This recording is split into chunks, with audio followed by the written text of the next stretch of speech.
In this video, I'm going to show you how you can manage your extensions that are installed on your Chrome browser, and more specifically, how you can turn an extension off while keeping it.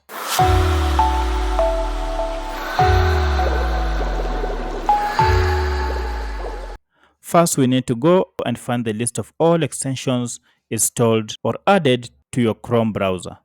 To do so, go ahead and select the three dots on the far right corner of your screen. Click on it and head down to Extensions. Select Manage Extensions. Here you will see a list of all extensions that are on your computer. If you just want to turn off an extension that you have installed without deleting it, you have an option here to turn it off and on.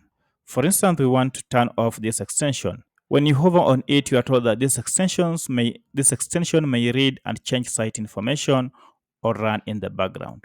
However, when you toggle on it and turn it off, now when you hover over it, you are told this extension cannot read and change site information or run in the background. That's how you turn off an extension on your Chrome browser while at the same time maintaining it or keeping it in your browser. If this video was helpful to you, kindly hit the like button and subscribe to this channel. Thank you for watching, and bye bye for now.